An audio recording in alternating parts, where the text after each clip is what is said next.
지금 우리나라의 이 급박한 상황들을 통해서 하나님께서 특별히 행하고 계시다라고 생각되는 일 중에 하나는 그동안에 감춰져 있었던 우리 한국교회의 민낯을 너무나 선명하게 드러내신다는 사실입니다. 사실 굉장히 별것도 아닐 수 있는 아주 작은 그런 이슈들을 통해서도 지금은 어떤 시대냐면 자기들이 따르고 있는 영적 실체가 누구인지를 아주 적극적으로 분명하게 커밍아웃하는 그냥 직관적으로 그런 현상들을 우리가 보게 됩니다. 특히 뭐가 있냐면 지금 이 시대 가운데 목회자들, 또 사역자들, 어떤 찬양 인도자들, 또 선교사들 뭐 이런 사람들에 대한 기준이 양극단으로 쫙 나뉘고 있는 것 같다라는 그런 느낌을 아주 강하게 받고 있어요. 예전에는 불과 한 1, 2년 전만 하더라도 본인을 자칭 중립이라고 표방하던 분들이 있었고 또 정말 그렇게 보이는 분들이 있었습니다. 그렇지만 지금은 어떠냐면 그 기준이 너무 분명해졌습니다. 어디 숨을 수가 없어요. 뭔가 좀 애매한 분들이 지금은 없습니다. 그냥 직관적으로 보입니다. 다 드러나고 있어요. 자, 그거를 뭘 보면 알 수 있느냐? 그분들이 사용하는 단어, 표현 방식, 같이 어울리는 사람들이 누구냐 하는 것, 또 언론이나 정치에 대한 태도, 그분들의 어떤 SNS 이런 것들을 보면 너무나도 분명하게 알 수 있는 것들이고요. 특히 최근에는 뭐냐면 아예 적극적으로 그분들의 설교를 통해서 그분들의 여러 메시지들을 통해서 본인 자신의 그러한 극좌 성향을 너무나 자신 있게 마치 무슨 그게 자랑거리라도 되는 양 그렇게 드러내는 분도 계시고 본인 스스로를 보수적인 사람이다라고 자칭하면서도 정작 하는 말이나 행동은 전형적인 진보 성향, 극단적인 인본주의의 형태를 띠는 그런 모습들을 가감없이 드러내시는 분들을 우리가 많이 보게 됩니다. 자, 여러분 지금 뭘 보셔야 되냐면 지금은 그야말로 드러나는 시즌입니다. 하나님께서 드러내고 계시기 때문이에요. 그들도 드러나고 있고요. 우리도 또한 드러나고 있는 줄을 믿으시기 바랍니다. 그러므로 두렵고 떨림으로 주님 앞에 정렬해야 됩니다. 정신을 바짝 차려야 됩니다. 그러므로 지금 이때에 주님 앞에 알곡으로 드러나는 자들이 되시기를 바랍니다. 악한 자의 편에 서지 마시고요. 악한 자와 함께 앉아있지 마시기 바랍니다. 악한 자들이 사용하는 말들을 사용하시면 안 돼요. 그들에게 배웠던 말들이 예전에 있었던 말들이 있다 할지라도 찾아내셔서 내 입술 가운데에서 내 사고방식에서 제거해야 됩니다. 그렇게 여러분의 삶의 기준을 더욱 좁게 가져가시고요. 선명하게 지난주에 말씀드린 것처럼 하나님께 치우치시는 방향으로 그렇게 세워가셔야 될 줄을 믿습니다. 우리 어른들도 마찬가지지만 우리 어린 자녀들도 다 마찬가지입니다. 지금 이 시대에는 다 함께 그런 기준으로 우리가 살아가야 된다라고 하는 거예요. 그렇지 않으면 우리의 인생을 빼앗깁니다.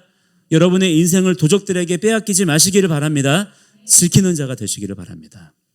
그러기 위해서 제일 중요한 것은요, 제가 늘 강조하는 것 중에 하나이지만 신앙의 전제와 개념 정의를 올바르게 설정해야 됩니다.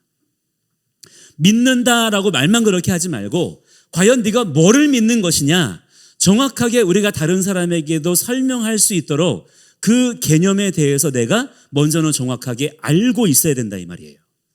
신앙의 전제와 개념 정의. 그런데 이 두 가지가 제대로 안 돼 있는 분들이 지금 얼마나 많은지 몰라요. 우리는 하나님의 증인들이죠. 맞습니까 여러분? 우리는 하나님의 믿음의 증거들을 맡은 하나님께서 이 땅 가운데 파송하신 복음의 진리의 증인들인 줄을 믿습니다. 그렇기 때문에 우리는요, 성경에 기록된 하나님의 기준에 따라서 세상에 지금 무너져 있는 진리를 바로 세우는 사명을 감당해야 된다라고 하는 거예요. 따라서 우리가 무엇에 지금 신경을 써야 되냐면 사랑이 무엇인지, 용서가 무엇인지, 평화가 무엇인지, 진리가 무엇인지, 구원이 무엇인지, 자유가 무엇인지 등등등등등 이런 가장 기본적인 개념들을 세상에서 배워와가지고 통용할 것이 아니라 오히려 그런 것들을 어떻게 해야 돼요? 우리 삶 속에서 철저하게 깨뜨려야 됩니다. 제거해야 되고 무너뜨린 다음에 그 다음에 성경의 말씀들을 통해서 그러한 개념들을 다시 배워야 되는 거예요.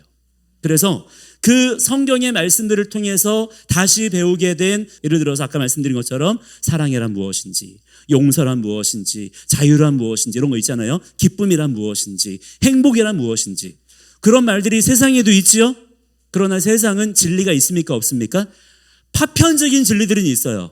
그러나 온전한 진리의 기준이 무너져 있기 때문에 모르고 있습니다. 사랑이 뭔지, 행복이 뭔지, 기쁨이 뭔지, 꿈이 뭔지 모르는 거예요. 이것을 누가 알려줘야 돼요? 우리 말씀 맡은 자들, 진리의 증인으로 부름받은 자들이 성령 하나님을 통하여서 부지런히 먼저 배우는 자들이 되시기 바랍니다. 그리고 우리가 어떻게 해야 돼요? 세상 가운데 가르쳐 지키게 하라. 할렐루야. 그게 우리의 사명이에요. 그냥 교회 다니면서 나 죽으면 좋은 데 갈 거야, 이게 아니에요. 우리는 사명을 맡은 자들인 줄을 믿으시기 바랍니다. 그 사명을 감당해야지만 세상이 또한 진짜 사랑이 뭔지, 진짜 평화가 뭔지를 알 수가 있게 된다라고 하는 거예요. 우리가 그 중보자, 통로, 선생의 역할을 감당해야 될 줄을 믿습니다. 최근에 본인의 그러한 좌파 진보 성향을 커밍아웃 하신 목사님들, 사역자들이 이렇게 뭐 SNS에 이렇게 쓴 내용들, 이런 것들을 이렇게 보게 되잖아요. 그냥 뭐 공개적으로 다 얘기하니까. 다들 공통점이 뭐가 있냐면 공통적으로 얘기합니다. 공통적으로. 뭐냐면 사랑을 얘기해요. 그분들이요, 사랑을 얘기합니다. 용서를 얘기하고요, 평화를 얘기하고요, 하나됨, 뭐 약자를 보호하고, 심지어 그분들 중에도 자유민주주의를 수호합시다 이렇게 얘기해요.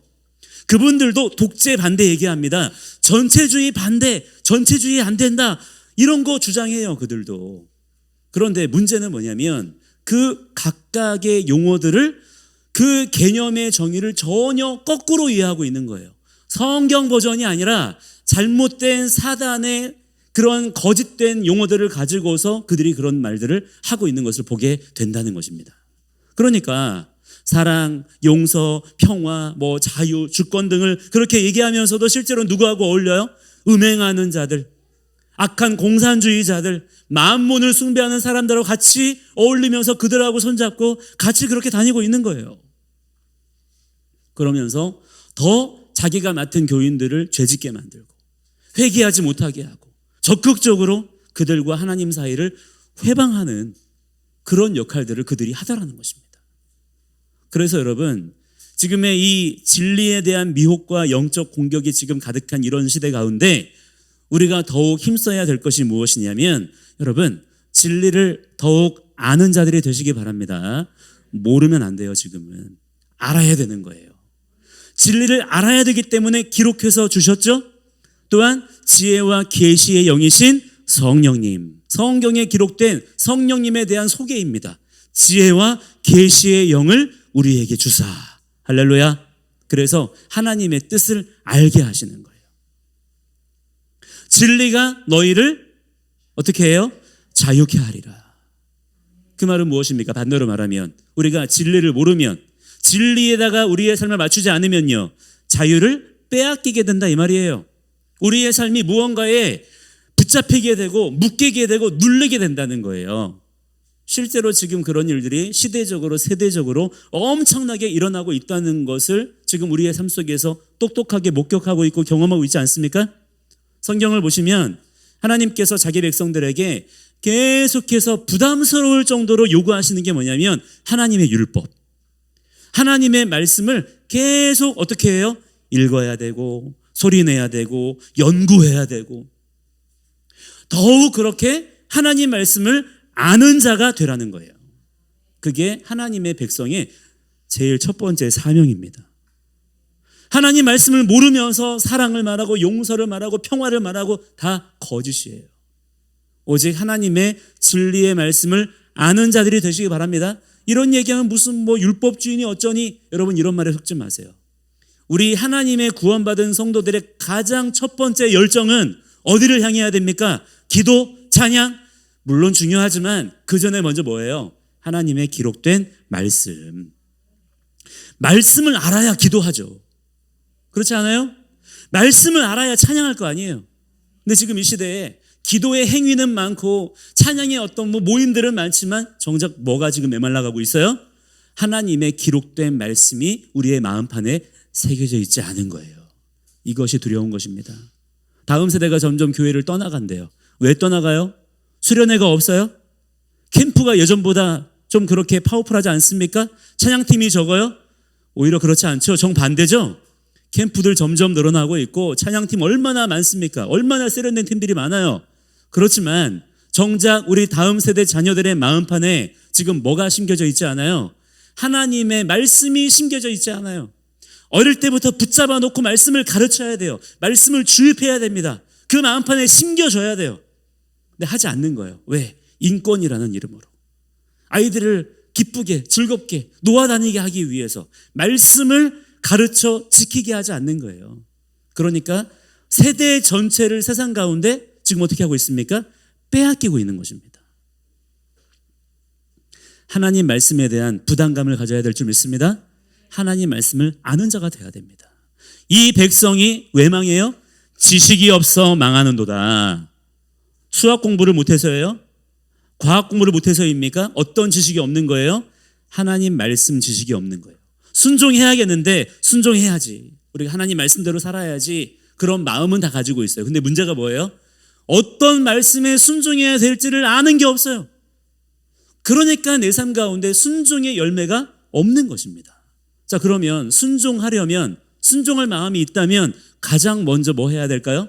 그냥 문 열고 뛰쳐나갈 게 아니라 먼저는 앉아서 말씀 붙잡고 성경 붙잡고 말씀을 내 마음판에 심어야 되는 거예요. 심어야 열매 맺을 거 아니에요.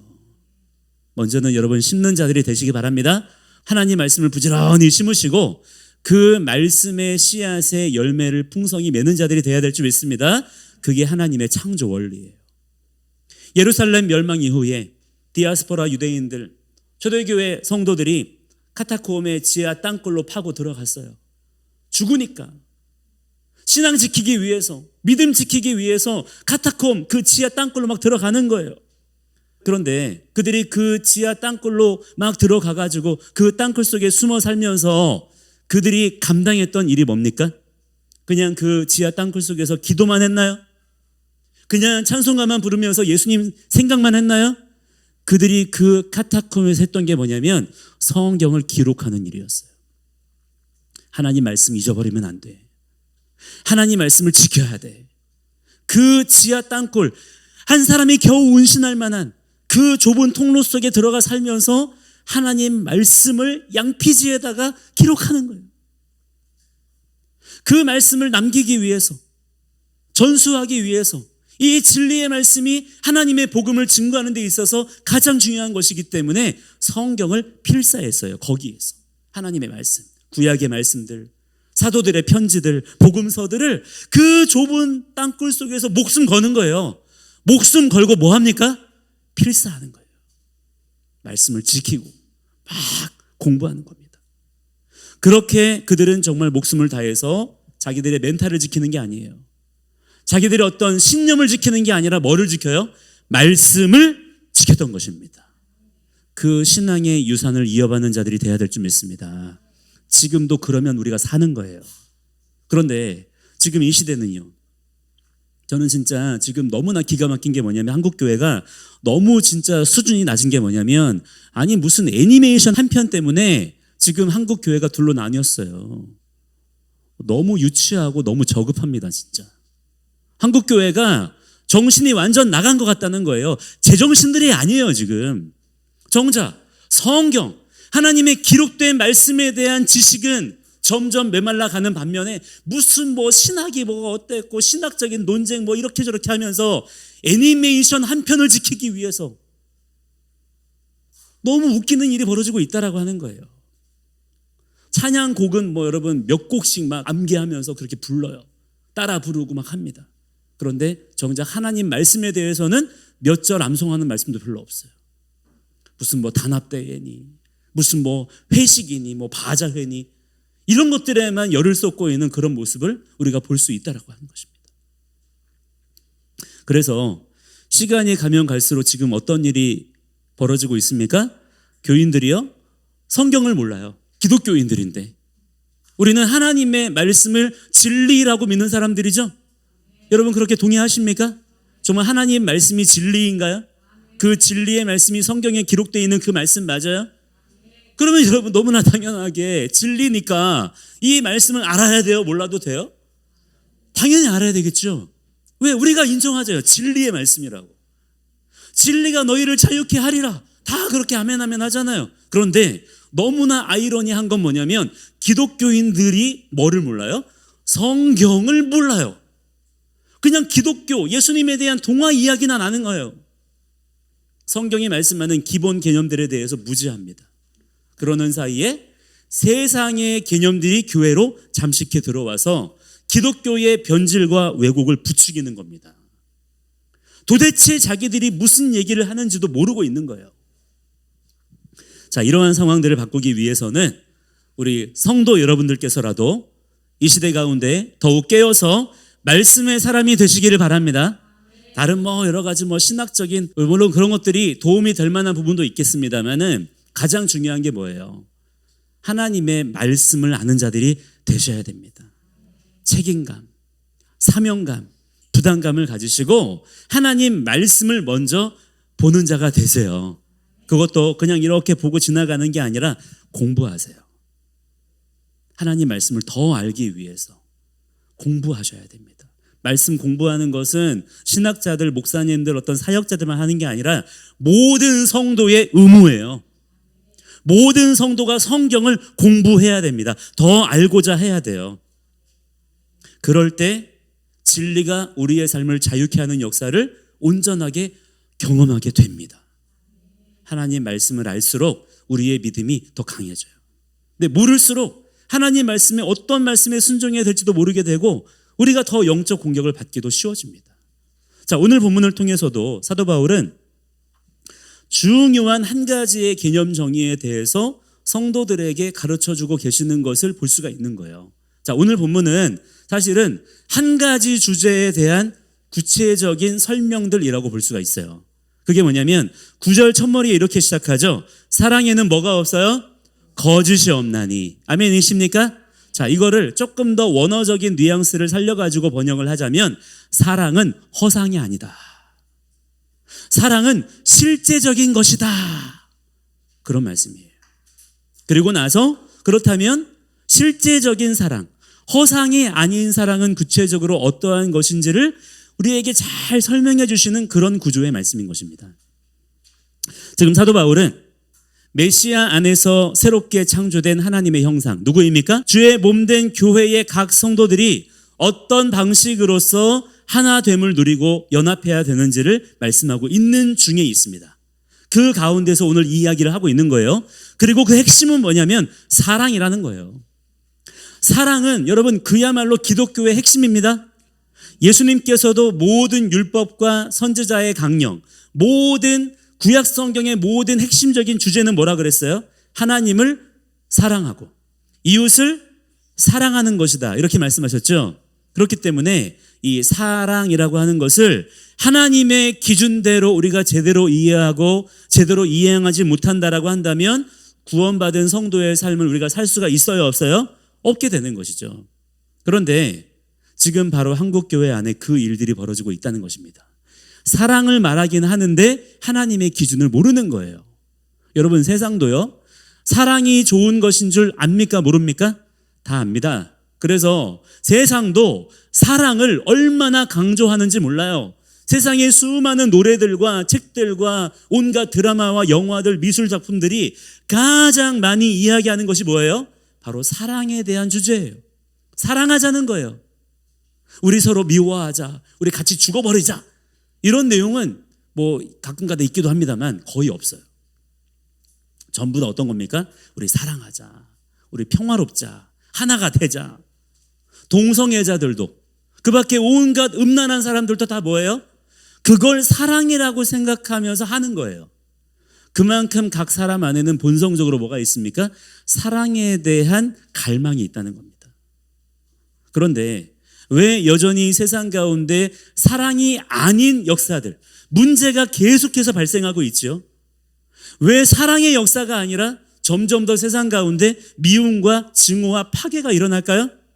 세상이 사랑에 대해서 그렇게나 열정적으로 말하기는 하지만 정작 문제가 뭐예요? 사랑이 무엇인지에 대해서는 철저하게 그 눈이 가려져 있기 때문인 것입니다.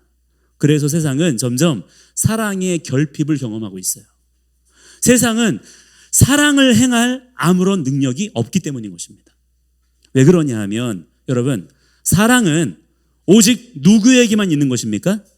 하나님께만 있는 것입니다. 사랑은 오직 하나님께로부터만 비롯되는 거예요. 아니, 유일하신 하나님 오직 한 분, 바로 그분이 사랑의 본체이십니다. 그분이 사랑이세요. 그러니까 여러분, 하나님을 알지 못하고서 사랑할 수 있나요, 없나요? 아무리 내가 사랑을 100번, 1000번 부르며 얘기해도 하나님을 알지 못한다 그러면 정작 그 사람은 사랑을 할 수가 있다, 없다? 이것이 성경의 기준이라는 거예요. 먼저는 하나님을 아는 자가 돼야 됩니다. 그래야 우리의 삶 가운데도 사랑의 역사가 나타날 수가 있는 거예요. 그런데 지금 정작 세상은 어떻습니까? 하나님을 사랑하기는커녕, 하나님을 알고자 하기는커녕 하나님을 마음에조차 두기 싫어한다 그랬어요. 그게 지금 세상의 모습이에요. 심지어 하나님을 정면으로 대적합니다. 백날 첫날 그런 상황에서 사랑 얘기해봤자 돼요, 안 돼요? 정작은 사랑의 반대를 경험하게 될 뿐인 것이죠. 그렇게 하나님을 떠나서 죄 중에 사로잡혀 있는 채로는 사랑에 대한 여러 가지 허무한 갈망만 있을 뿐 정작 진짜 사랑에는 조금도 다가갈 수가 없다라고 하는 것을 우리가 알게 되는 것입니다. 그렇다면 우리는 과연 어떠냐 하는 거예요. 세상은 그런 모습인데 이제 그리스도 예수 안에서 구원함을 받아서 하나님의 자녀가 되었어요. 그죠? 그렇게 주장하는 우리 기독교인들은 과연 뭐가 얼마나 다르냐 이 말이에요. 우리는 정말 세상 사람들과 다르게 우리 기독교인들은 지금 제대로 사랑하고 있는 거 맞습니까? 교회는 정말 다르구나. 진짜 기독교인들은 저게 진짜 사랑이구나. 사랑은 저렇게 하는 거구나. 세상 사람들이 그렇게 보나요? 과연 그 자신감이 우리는 진짜 사랑하며 산다. 세상 사람들아 이것이 바로 사랑이다. 이렇게 말할 수 있는 그 진리에 대한 자신감이 과연 우리에게는 지금 있느냐 이 말이에요. 누구나 다 이야기합니다. 기독교는 사랑의 종교라고. 우리 스스로가 그렇게 얘기해요. 여러분 정말 그런데 우리 스스로가 기독교인을 자처하면서 사랑은 이것이다 라고 세상 사람들에게 말해줄 수 있는 세상 사람들이 말하는 개념과는 다른 진리에 기반한 어떤 내용들이 지금 우리에게 준비되어 있느냐 이 말이에요. 그냥 세상 사람들과 똑같이 드라마에서 혹은 무슨 소설에서 영화에서 노래에서 말해주고 보여주는 그런 감정이나 음란한 말과 행위들을 우리도 똑같이 그게 사랑이지. 사랑은 그렇게 하는 거야. 이렇게 착각하면서 우리도 그렇게 하고 있지 않느냐 이 말이에요. 과연 우리는 사랑이 무엇인지에 대해서 정확하게 말할 수 있는가? 아니면 오히려 사랑해야 되는데 용서해야 되는데 그런 식으로 사랑에 대한 강박관념만 가진 채 실제로는 모순적이고 외식적인 가면을 쓰고 있지는 않은가 이 말이에요. 안타깝게도 그런 경우들이 지금 한국 교회 안에 너무나 많다라는 사실에 대해서 우리가 부인하기가 쉽지 않다라는 것입니다. 그런데 여러분 그렇게 되는 이유가 있습니다. 그게 뭐라 그랬습니까? 사랑에 대한 진리를 우리 기독교인들 또한 충분히 제대로 알지 못하고 있기 때문이에요. 그냥 마음만 있어요. 사랑은 오직 진리에 대한 반응인 것이고 진리의 영이신 성령의 열매로서 경험되어지는 것인데 우리는 그저 사랑을 하려고만 했지 정작 사랑에 대해서 배우려고는 하지 않았습니다. 그저 사랑을 감정으로만, 마음으로만, 생각으로만 이해하려고 했기 때문에 성경이 말씀하는 사랑에 대한 진리를 충분하게 지식으로 하나님의 법으로는 받아들이지 않았던 거예요. 여러분 그러나 진리의 중요한 속성은 무엇이냐면 아까 우리가 9절 말씀에서 보았던 것처럼 사랑은 거짓이 없다. 사랑은 허상이 아니다. 모호하지 않다는 것입니다. 구체적이고 실제적이라는 거예요. 진리는 선명한 것인 줄을 믿습니다. 오직 진리만이 우리를 자유케 하는 줄 믿으시기 바랍니다. 따라서 진리의 역사를 경험하기 위해서는 성령님을 통해서 주의 기록된 말씀을 따라 진리를 더욱 알고자 애쓰고 노력하고 공부하는 자세가 반드시 필요한 거예요. 그 진실함이 우리에게 있어야 되는 것입니다. 물론 말씀을 읽고 연구하고 공부하고 암송하고 하는 것들이 쉬워요, 어려워요? 어렵죠, 그죠? 쉽지 않죠? 하지만 여러분 정확하게 알아두셔야 됩니다. 그것보다 성경을 모르고 성경 없이 사는 것이 더 어려운 거예요. 그게 더 위험한 것입니다. 그게 더 인생을 더 힘들게 만드는 거예요. 지금 사도 바울은 이 로마서를 기록하면서 1장부터 11장까지는 어떤 말씀을 했느냐면 죄인된 우리에게 베푸신 하나님의 구원의 섭리가 어떤 식으로 작동하게 되는 것인지, 하나님께서 자기 백성으로 삼으신 이스라엘의 진정한 의미가 무엇인지 그거를 먼저 밝히신 후에, 그렇다면 우리 이방인들 또한 그리스도 안에서 이스라엘로 접붙임을 받았다라고 얘기하고 있어요. 그래서 동일한 하나님의 언약 안에 이제는 우리도 거할 수 있게 되었다라는 것을 그 당시에 교회의 큰 어려움이었던 할례파들의 주장에 맞서가지고 그렇게 논리적으로 입증을 먼저 한 것입니다. 그리고 12장부터는 그렇게 예수 그리스도 안에서 이스라엘로 접붙임을 받았어요, 우리가. 할렐루야. 이 놀라운 은혜를 감사하는 자들이 되시기 바랍니다. 그렇게 그리스도의 몸된 교회가 되었는데, 그렇게 우리 모든 성도들이 그렇다면 앞으로 어떻게 살아야 될 것인지를 구체적으로 실제적으로 말씀해주고 계시는 거예요. 먼저는 그래서 세상 풍조를 따르지 말아라. 세상의 잘못된 가치관을 받아들이지 말아라. 그렇게 살아야 된다, 그렇게 얘기했습니다. 그리고 각자에게 주신 은사와 부르심 가운데 서로에게 주어진 책임을 잘 감당해라. 성실하게 살아라. 온전히 그리스도 안에서 한 몸을 이루어 나아가야 한다라고 얘기했어요. 그것이 12장 전반부에 나오는 얘기들입니다. 그리고 이어지는 내용들이에요. 이어지는 내용이 뭐냐면, 그렇다면 과연 그러한 삶을 어떻게 무슨 힘으로 우리가 살아가게 되는 것이냐, 그것이 바로 오늘 본문의 내용인 것입니다. 바로 뭐예요? 사랑이라는 것입니다. 어떻게 보면 너무나 식상한 이야기인 것 같아요. 너무 뻔하고 흔한 얘기처럼 그렇게 들릴 수 있어요. 누구나 다 아는 얘기지 않겠습니까? 우리가 서로 사랑하며 살아야 된다. 사랑하며 사는 것이 좋은 것이다. 누가 모릅니까? 세상도 이 정도의 얘기는 할 수 있죠, 그죠? 그러나 사도 바울은 오늘 성령의 감동을 힘입어서 사랑의 진리를 구체적으로 드러냅니다. 그 가장 중요한 내용은 무엇이냐면, 사랑은 거짓이 아니라는 거예요. 먼저 이것을 믿으시기 바랍니다. 사랑은 헛것이 아니다. 그냥 막연한 감정에 둥둥 떠다니는 그런 것들이 아니다, 이 말이에요. 오히려 사랑은 실제적인 것이고 구체적인 것이라는 것을 말해주고 있는 거예요. 그래서 사랑은 사람들이 흔히 아는 것처럼 무언가 그 실체를 알 수 없는 몽글몽글한 감정, 어떤 막연한 좋은 느낌, 이런 게 아니라는 겁니다. 세상에 널려있는 그런 것들은 오히려 다 거짓 사랑이라는 거예요. 속이는 감정이고 허상일 뿐이라는 것입니다. 그렇다면 진짜 사랑은 어떤 것이냐? 자, 여기에서 세상은 전혀 알지 못하는 새로운 개념이 등장합니다. 9절 하반절에 뭐라고 나옵니까? 악을 미워하고 선에 속하라. 이게 사랑이라는 거예요. 세상은요, 사랑에 대해서 이런 식의 인사이트가 전혀 없습니다. 악을 미워하는 것이 사랑이다. 이런 개념은 인간이 감히 생각할 수가 없는 거예요. 여러분, 우리는 진짜 사랑을 할 줄 아는 자들이 돼야 될 줄 믿습니다. 진리 안에 속한 자들이기 때문에 악을 미워할 줄 아는 자들이 먼저 돼야 됩니다. 그게 사랑이라는 거예요. 선에 속하기를 힘쓰시기 바랍니다. 그것이 사랑의 시작이다라는 겁니다. 그렇다면 뭐가 악이고 뭐가 선이죠?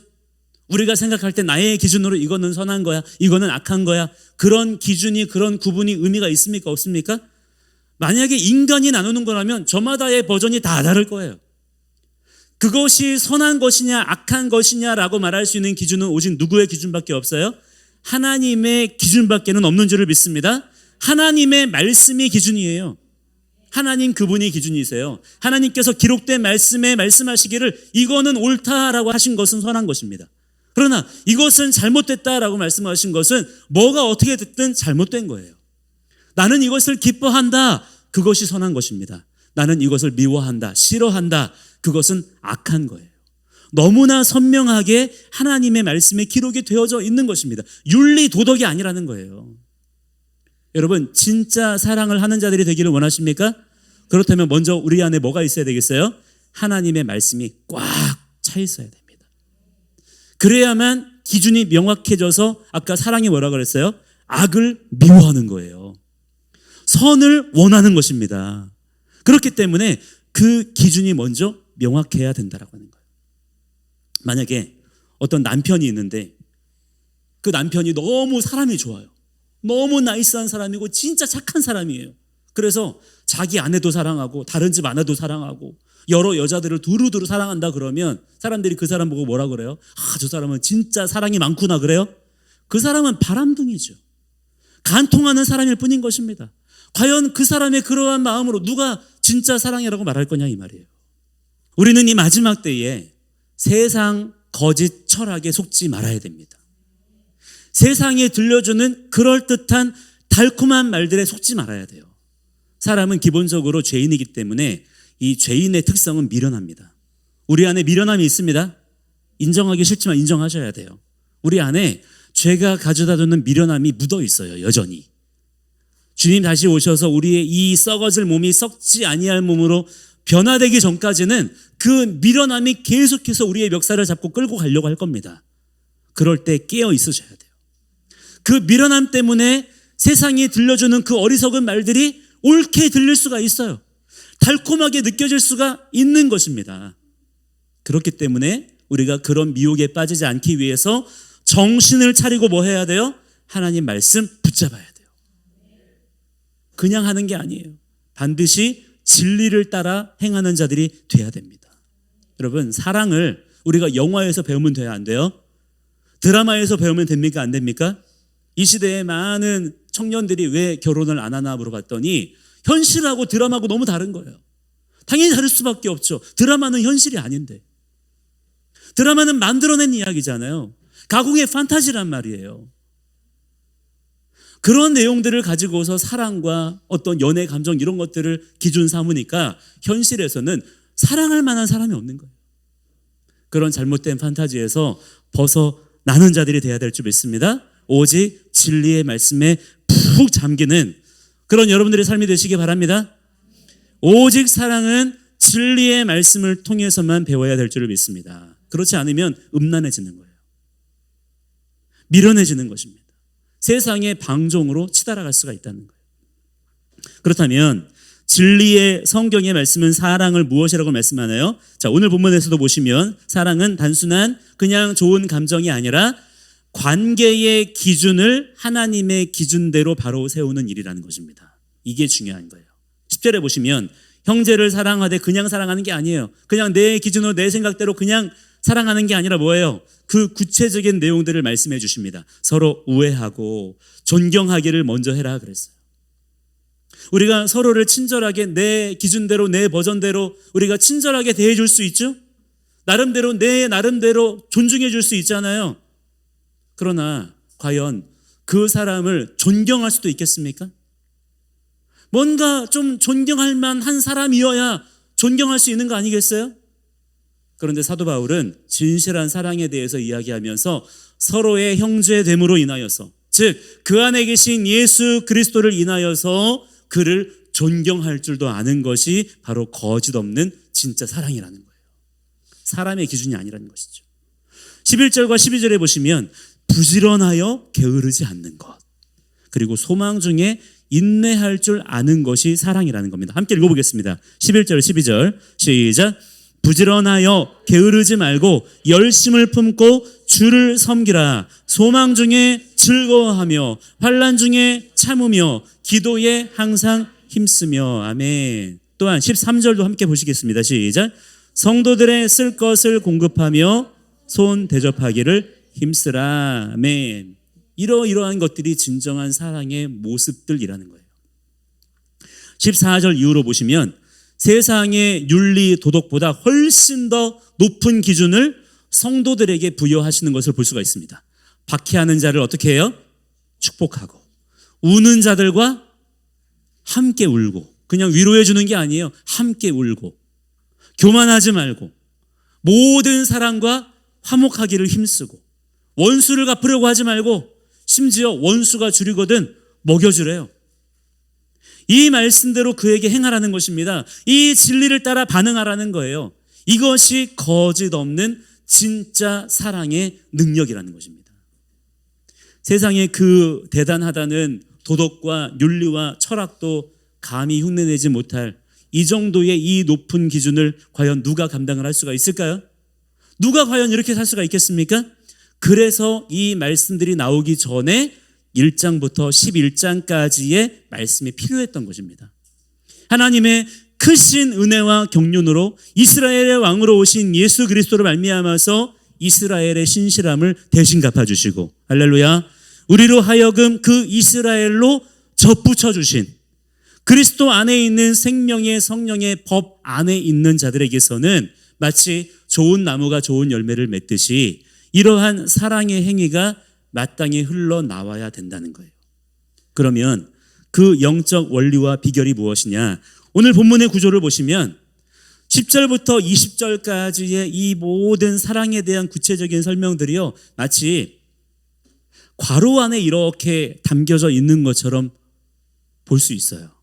그러면 그 앞뒤로 있는 괄호와 같은 내용이 뭐냐면 9절 하반절에 무슨 내용이 나옵니까?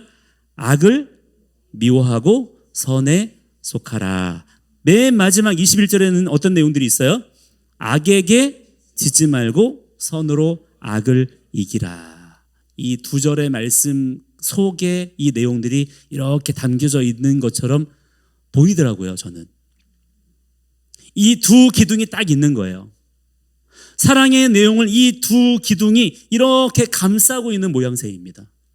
즉, 진실한 사랑을 행하는 자들이 되기 위해서는 하나님의 말씀의 기준이 먼저 딱 세워져 가지고 악을 인식하고 그 악을 허용하지 않고 거기에 분명하게 맞설 줄 아는 자라야 진짜 사랑을 할 수가 있다는 거예요. 우리가 사실 너무나 실제적으로 살갗으로 경험하고 있으면서도 자주 놓치는 것이 뭐냐면 이 세상에 지금 악이 역사하고 있다는 사실입니다. 느껴지십니까, 여러분? 우리는요, 성령 안에서 거듭난 자들이기 때문에 믿음의 눈을 떠야 될 줄 믿습니다. 믿음의 눈을 열어서 뭘 봐야 돼요?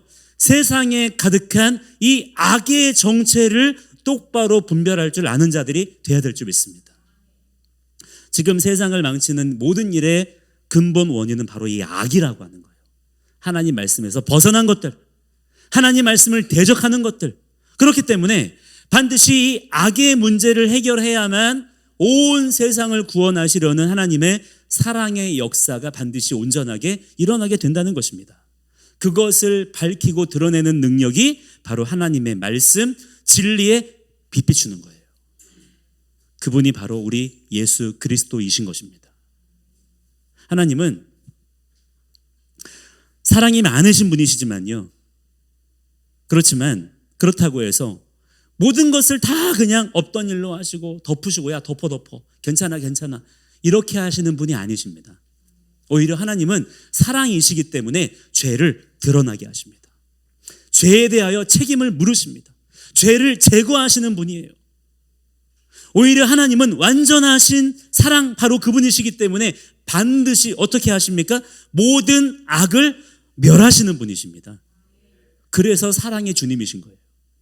그래서 요한계시록에도 보시면 마지막 때에 새 예루살렘 성이 이 땅 가운데 임하기 전에 반드시 어떤 일이 있어야 된대요? 사단과 그를 따르는 모든 자들을 둘째 사망 불못으로 먼저 던져버리시는 거예요. 그렇게 모든 악을 제거하신 후에 새 예루살렘 성이 이 땅 가운데 임하게 된다라는 것입니다. 그렇다면 여러분, 그 영광의 날을 사모하며 기다리는 우리들은 지금의 이 마주하는 현실들을 어떻게 우리가 바라봐야 되겠습니까? 지금의 이 죄악된 세상을 우리가 어떻게 이해하며 살아가야 될까요? 하나님이 그토록 미워하시는 죄에 대해서, 악에 대해서 우리가 함부로 하나님보다 앞서서 함부로 용인하거나 침묵하면 돼야 안 돼요? 안 된다라고 하는 것이죠. 악을 미워하고 악을 대적하며 선으로 악을 이기는 자. 다시 말하면 하나님의 복음 진리로서 악을 물리치는 자들이 먼저 돼야 될 줄 믿습니다. 그것이 진짜 사랑의 가장 근본이에요. 거기에서부터 사랑이 비로소 제대로 작동하기 시작하는 것입니다. 악을 허용하면서 죄와 타협하면서 사랑을 말하고 용서를 말한다고 하는 것은 가장 악한 위선이고 거짓이라는 거예요. 자, 그렇기 때문에 우리의 가장 우선된 책임은 무엇입니까? 아까도 말씀드린 것처럼 가장 먼저 뭐 해야 돼요? 그냥 어설프게 세상 사람들이 하는 것처럼 나도 사랑해, 나도 용서해, 이게 아니고 진리를 아는 자가 먼저 돼야 된다. 진리를 아는 자가 돼야 돼요. 좀 세상 사람들이 지나치다고 말할 정도로 진리에 대한 열정을 더 가지시기 바랍니다. 그래서 지혜와 계시의 영이신 성령님, 그분께서 우리 각 성도들을 도와주시는 거예요. 하나님 말씀 부지런히 읽고 능숙하게 아는 자들이 되셔서 선과 악에 대한 기준을 분명히 세우는 자들이 되시기 바랍니다. 그래서 악을 제거하시고 악을 미워하시고 선을 행하시고 선을 추구하는, 선이 뭐예요? 사람들이 그냥 착하다 좋다라고 하는 게 선이 아니에요. 하나님께서 좋다, 기쁘다, 옳다라고 하시는 것이 선인 줄을 믿습니다. 그 선을 행하는 자들이 돼야 된다는 거예요. 그게 우리에게 맡겨진 책임인 것입니다. 그래서 세상이 바로 그러한 우리를 통해서 하나님 말씀 맡은 자들, 그죠? 하나님의 진리를 아는 자들을 통해서 제대로 된 사랑이 무엇인지를 알 수 있어야 돼요. 우리가 그 통로의 역할을 감당하는 자들이 돼야 될 줄 믿습니다. 그래서 우리 믿는 성도들의 가정은 정말 행복해야 됩니다. 그 기준이 뭐예요? 하나님 말씀대로 행하는 것입니다. 우리의 가정 안에, 그죠? 부부 간에, 부모 자식 간에, 또한 형제 간에 하나님의 말씀의 기준이 세워지면 행복해집니다. 세상이 줄 수 없는 평안이 우리에게 부어지는 줄을 믿으시기 바랍니다. 행복한 가정을 이루셔야 돼요. 그래서 세상 사람들이 우리 믿음의 성도들의 가정을 보면서 봐야 됩니다. 야, 저게 진짜 행복이구나. 세상 사람들이 흉내낼 수 없는 행복이 진리 안에 있는 가정 안에 있구나. 이것을 세상 사람들이 믿음의 사람들의 삶을 통해서 그 증거로 발견하는 자들이 돼야 될 줄 믿습니다. 우리 자녀들이 앞으로 결혼할 텐데 결혼을 어떻게 해야 되겠습니까? 지금 세상 사람들이 보여주는 결혼에 대한 여러 가지 막 기준들이 있잖아요. 그렇게 결혼하는 것이 아니라 어떻게 결혼해야 돼요? 하나님의 말씀대로 그 기준을 세워 결혼하는 자들이 돼야 됩니다. 돕는 배필을 만나고. 여러분, 결혼의 정의는 무엇일까요?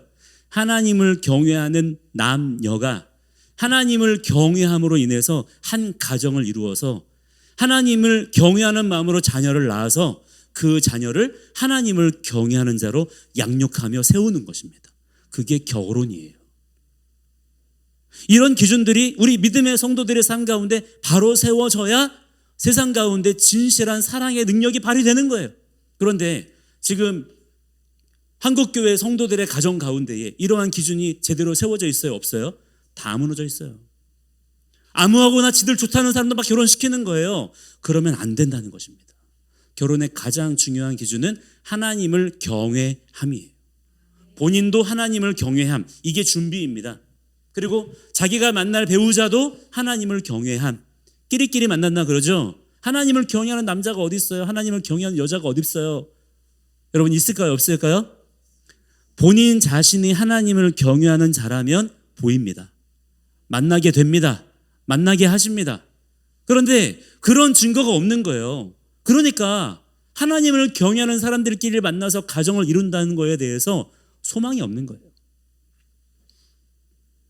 이러한 일들이 우리 믿음의 가정들 가운데 회복돼야 될 줄 믿습니다. 그래서 결론입니다. 세상이 보여주는, 들려주는 그런 허탄한, 거짓된, 허상과 같은 그런 기준에 우리가 넘어가는 자들이 아니고 오직 기록된 말씀, 이렇게 하라, 이렇게 하지 말라 말씀하셨잖아요. 그 말씀들을 더욱 아는 만큼 그 말씀대로 반응하시며 열매 맺으시는 그런 주님의 신실한, 또한 진실한 믿음의 성도들이 다 되시기를 주의 이름으로 간절히 축복합니다. 우리는 진짜 사랑만 하는 합시다. 그럴 때 하나님께서 우리 믿음의 성도들을 통해서 일하시는 줄을 믿습니다. 함께 이 시간에 우리 같이 기도하겠습니다.